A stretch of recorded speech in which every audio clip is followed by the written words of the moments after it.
masama sa pag-uutang, especially if may pangangailangan. Pero sana, kapag uutang, dun po tayo sa yung talagang maaasahan. Tulad dito sa loan app na to na hindi ko ginalaw. Yung offer niyang 13,000 pesos. And nung kailangan ko na, pag-check ko sa app, andun pa rin siya guys. At nakautang ako, approve ka agad, at 2 minutes lang, pumasok na agad sa aking Maya. Or siguro, dahil sa inyo yan kung saan nyo ipapadala ha. And yung loan app na to ay legit na legit. In this video, pag-usapan natin si Kasialo.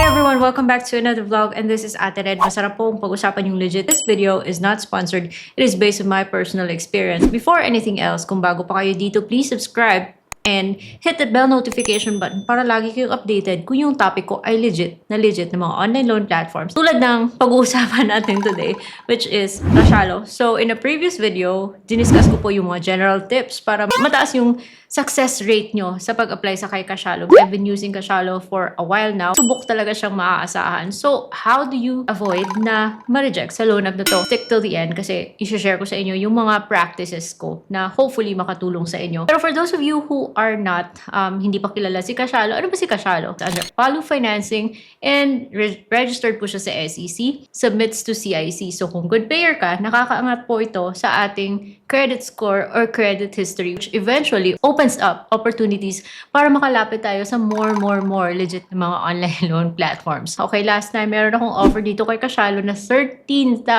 pesos. Sabi ko, wag na muna, dyan na muna siya, saka na kung kailangan ko, guys. Finally, dumating yung araw na kailangan ko siyang loan. Kailangan mag-loan. And when I checked back sa app, 13,000 pa rin guys. Oh, by the way, download po siya sa both sa Google Play Store and sa iOS app. Kung bumalik ako sa app, 13,000 intact pa rin yung offer niya. Nilagay ko kung saan ko gusto ipadala, and then yung reason for the loan, and then obtain the offer. At yun nga, 13,000 pa rin. So say for example, kukunin mo 13,000, lalabas po, dun mismo, very transparent na 45 days to pay siya. Yes, okay, let me stop you there. I know mapapataas yung kilay nyo kasi sasabihin nyo, ha? 13,000 after 45 days, babayaran mo 16,000 pesos. Pero wait, this is something for you to consider kasi buo po siyang matatanggap. So kung 13,000 yung kukunin mo, 13,000 din yung matatanggap mo in 2 minutes sa mga Maya account nyo guys. Bakit 16,000? Because okay, kasama na doon yung kanyang interest and yung kanyang service fee and yung pa-insurance niya. Bakit may insurance? It's not that bad guys. Kasi say for example, death, accident, or dismemberment, yung beneficiary mo ay may makukuhang benefit. Depende sa reason ng calamity, it may be 2 times your loan. Coco Life will first pay Palu for whatever amount you owe, and then kung merong mga matitira, mapupunta po yan sa beneficiary mo. It is clearly stated po at mag-a-agree ka dyan. At least, Kasialo is being honest about anong silbi ng insurance, which is not so much if you're going to compare this with another loan app that says may mga advantage bundle pa daw, and so vague yung explanation.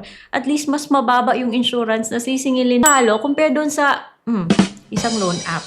Hindi ko na muna babanggitin yung pangalan. So for me, it is reasonable. But of course, because interest, fees po yan, dapat may nag-iisipan. So, 13,000 pesos, buo mo siyang matatanggap ngayon, and babayaran mo siya after, in 45 days, 16,000 something.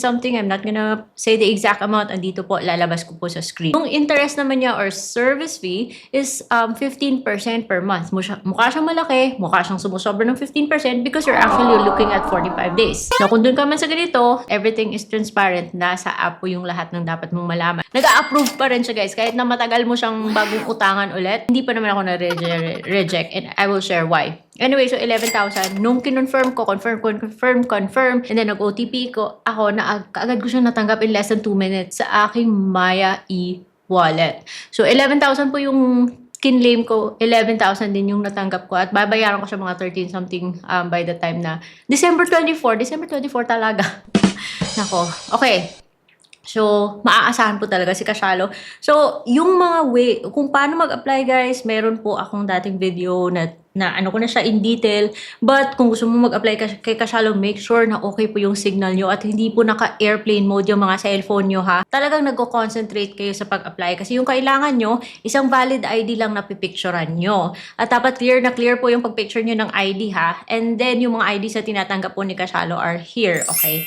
So, yun lang. And I'm sure meron kayo ng mga yan, pero just make sure na pag-picture nyo, klarong-klaro po. Pag hindi kayo makatanggap ng OTP kay Kashalo, first, i-check nyo na nasa spam, or baka mahina yung internet, mahina yung signal, try na lang later. Kasi nung tinry ko yung 11,000 na to, OTP ako, nag-widescreen lang siya, guys. Hindi ko na muna inulit-ulit. What I did was, I logged out muna, gave it some time, bumalik ako, pinrocess ko, and kaagad ko namang natanggap. Issues happens, but huwag mong pilitin kung at the moment medyo may problema sa system. Hintay ka lang konti. And dun naman sa mga good payer ako, bakit ako nare-reject? Ito guys being a good payer for that company alone does not automatically mean na forever ka rin makaka-loan dyan. Because remember, Kashalo is a submitting entity and an accessing entity sa CIC or Credit Information Corporation.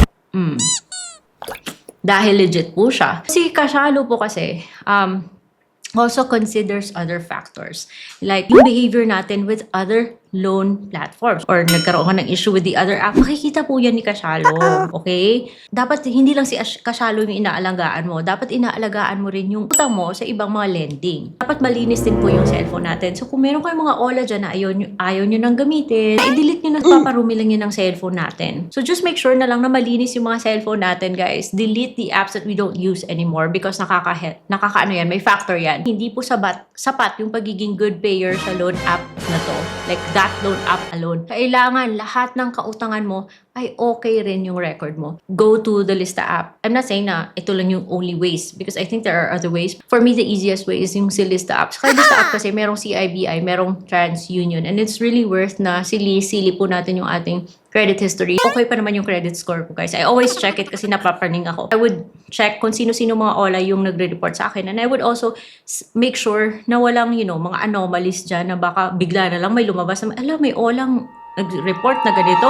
At least madidispute mo yan. So, dapat monitor po natin yung ating credit score, yung ating credit history. Dahil yung ganito, nakaka-affect po to sa ating mga loan applications tulad dito sa kay Kashalo. I hope nakatulong po to sa letting you understand kung how our activities actually affect our ability kung makaka-loan pa tayo dito or hindi kay Kashalo. Because yung mga legit guys, dapat po talaga yung inaalagaan para tuloy-tuloy yung paggamit natin sa service natin. And kung ma-reject ka man ngayon, meron naman yung, prescriptive period na sasabihin naman ni Kashalo kung kailan kang pwedeng mag-apply ulit. If you have other questions, please leave it in the comment section below and I'll try my best to find answers.